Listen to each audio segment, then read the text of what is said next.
Today, I am going to break down the ultimate step-by-step guide to starting a successful reselling business in 2023.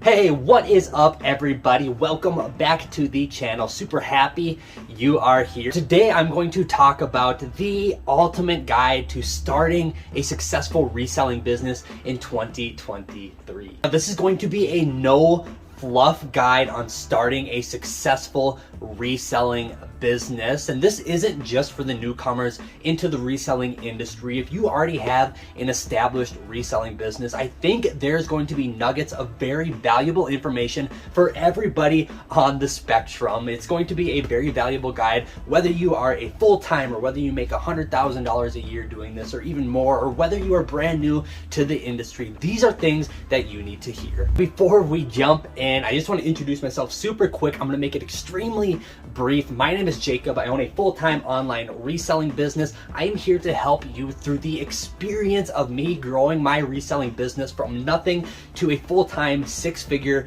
my full income reselling business. If this video valuable or learn something from it, feel free to hit the like and subscribe button. That is the best way to repay me for my time. I really appreciate it. If you're new to this channel, welcome. It's nice to meet you. Let's get into today's video. Okay, step number one to starting a very successful reselling business in 2023, and this is an important step. You cannot look over it, and this is also very valuable if you're trying to grow your already existing reselling business as well. It is assessing your risk tolerance and setting a budget. This one might seem a little like common sense, but trust me, it isn't. And I have learned from my experience, I know very well that that is not the case. I understand, we all think, of course, you need to know you got to set a budget to go out and buy inventory to resell it and that whole process. I get that. It's very important to set a budget, and we'll get into that, but it is extremely important to assess your risk tolerance. Say risk tolerance, I mean, how much are you really willing to sacrifice out of your current lifestyle in order to make your reselling business work? Now again, on the surface, we all might think, of course, this is an easy question. I definitely know myself, but let me tell you from experience, I thought I knew who I was before I got into this business, but I have learned so much about myself and in the struggles of growing my reselling business that I actually wish I would have taken some time to assess my risk tolerance before I got into this industry. Highly important because everybody has a different situation they are starting from. You might already have a good full-time job and you're looking to do this for some extra money on the side. You have to negotiate with yourself how much you're willing to take away from your full-time job already in order to make this work on the side. Or maybe you already have a family that you have to support. That's a very big one and a real one for a lot of people. What are you willing to sacrifice from your family time and maybe your current income that already supports your family in order to make this work? You have to assess your risk tolerance. It's very different and very important for every single person. On to the more practical piece of setting a budget. It is way easier to set a budget once you understand your risk tolerance. Now, I'm pretty old school when it comes to setting a budget, and this is where I really learned that as much as I thought I was super risk averse, I had to be practical at the same time. I always recommend, have your housing, your food, your utilities, all of that covered. And I'm also pretty old school when it comes to like the Dave Ramsey method. I really like to get a lot of your personal debt down before really investing into starting a reselling business. If you don't have a lot of debt to worry about, it makes this so much easier. What I'm very bullish on when it comes to setting your budget is cutting down on a lot of the luxuries of life, eating out, expensive clothing, high car payments. I'm a big believer in all of them. I drive an old used $2,000 truck. It's paid off. Insurance is dirt cheap on it. It's a little bit of a gas hog, but I'm willing to put up with that. I wear clothes that I personally thrift, and I've actually, this past year, I've minimized on all my clothing. I basically have like one outfit that I wear practically every single day, and I just keep that out of my headspace. I don't even buy into the consumer lifestyle. I would much rather be a business builder and business owner than a consumer, and that goes for eating out as well. You know, I really like to cook at home. I'm kind of the guy, I just make like a big Instapot or crock-pot meal at the beginning of the week, and then I'll eat the leftovers for the next 2 or 3 days, and I keep it extremely simple, and I've really tightened my budget up on that end so I can reinvest into my business on this end. So that's step number 1, assess your risk tolerance and set a budget so you have a clear understanding of the foundation that you can start from. Okay, step number 2. Now this is another crucial one, and I think it's very pragmatic, and I think this can really help a lot of people boost start their business, and it is starting with what you know. You know, this seems like common sense, but trust me, it really isn't. I actually see a lot of people going out trying to start a reselling business with what they think they know than what they actually know. Now, what do I mean by start with what you know? What I'm actually trying to tell you is before you go out and source a bunch of broad inventory, start with what you have a deep understanding of, and that's different for every single person. For me, when I started, it was basically a lot of outdoor gear. I started with snowboarding gear and some outdoor gear, hunting gear, stuff like that, because I had a deep understanding of that stuff already. I grew up snowboarding and hunting and all that stuff, so I knew which items that I found when I was sourcing were undervalued because I already had a prior knowledge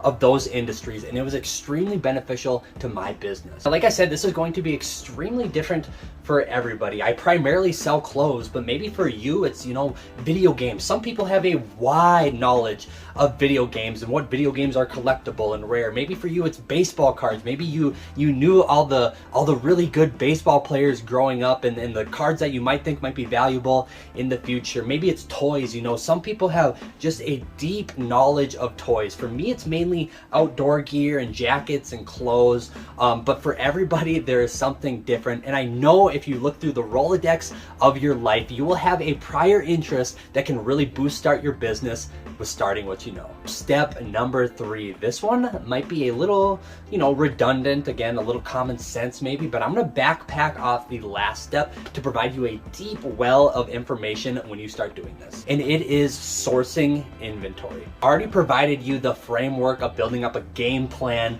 for sourcing inventory, and that's why this is the next step. You actually have to go out, get products for your business so you can make money selling it online. A whole gamut of ways that you can source inventory. A lot of people like to go to the thrift store or pay by the pound at the bins, or people go to estate sales, garage sales, pawn shops. People do find a lot of stuff locally from local pickup sites like Craigslist and Facebook. There are a ton of ways of sourcing inventory, and again, you're going to want to start with what you know, because it could really help you build up a good sourcing system for the future. Like I stated in the previous step, I started selling snowboarding gear and some hunting gear, stuff like that. And what I actually did to build up a good, reputable way of sourcing inventory, again, I just started with what I knew. I would go to local, snowboarding swap meets where you would bring your previously used season's gear and you could swap it with other people. And sometimes if you're a good negotiator, you can trade some of your last season's gear for some gear that is a lot better but might be undervalued to that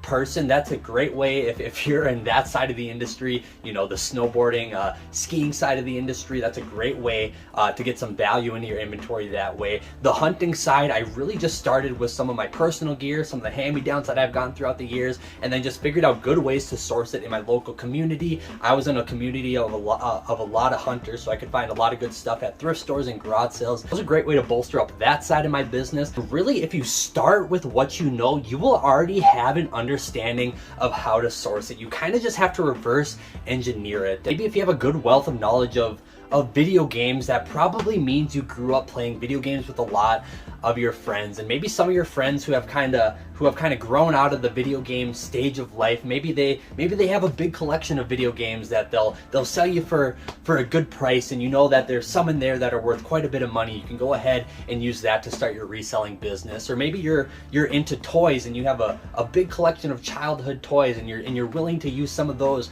to start your reselling business. If you just reverse engineer what you know, you can find great and unique ways to source inventory. Okay, so you know how risky you can be, you know how much money you can spend, you know, like a good niche to really start your business off with, something you know, and now you know how to source it. So what do you have to do next? Well, you actually have to develop a good listing process. I'm kind of a trial by fire type of guy when it comes to developing a listing process to actually get your inventory on websites so you can sell it online and start your reselling business. I say just go out, give it a try, sign up for a whole bunch of different websites, you know, sign up for eBay and Poshmark, Mecari, maybe sign up for Depop, sign up for whatever websites you think your product will sell best on and just give it a shot. I know that doesn't sound like the most constructive, you know, lesson when developing a reselling business, you know, go give it a shot, you know, of course you have to go give it a shot. But what I really mean is just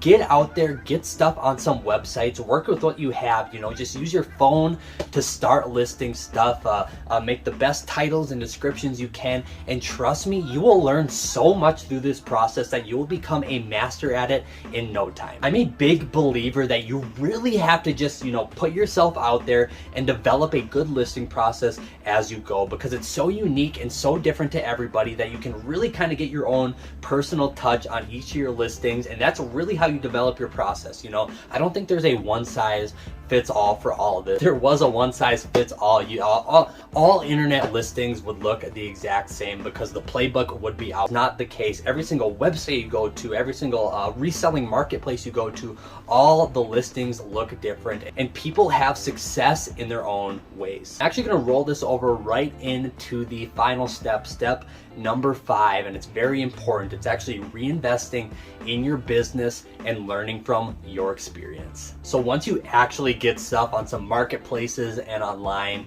and start selling a few things, it is unbelievable how much you will learn. I'm a big believer in learning from experiences. That's why I always try to preach on this channel things that I've gone through before, because I know that they are tried and true and they've worked for me. And just learning from experience is just, it's the best way to learn. You will be amazed once you start selling some stuff. You'll learn new ways on how things can sell faster, how you could have done things better, or when you're outsourcing, you know, maybe I should have bought this, maybe I shouldn't have bought this, maybe, you know, there was 3 of these, maybe I should have bought all of them instead of just, you know, being a low risk on buying one. There's a plethora of stuff you will learn, and I'm a big believer that you can only learn from doing it. This can be a very, very fruitful industry. You know, it can be, you can make a ton of money in this industry, but you have to reinvest in your business. Now, this is extremely crucial because it probably goes without saying, you have to have some money to go out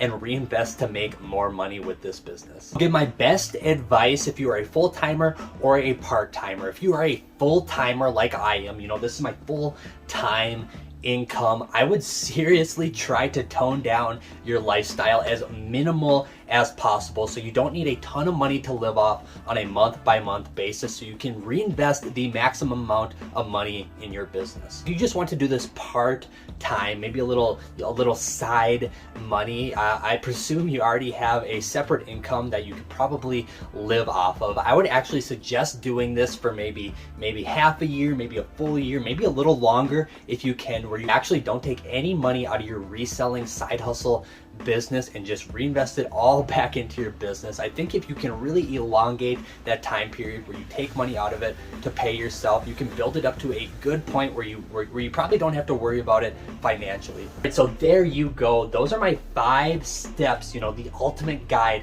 to starting a successful reselling business in 2023. I really hope there was some valuable information in there for anybody, whether you're just starting or you already have a pre-existing business. That is all for today. I will be back very, very soon. In the meantime, be good to one another, and I'll see you guys next time. Peace.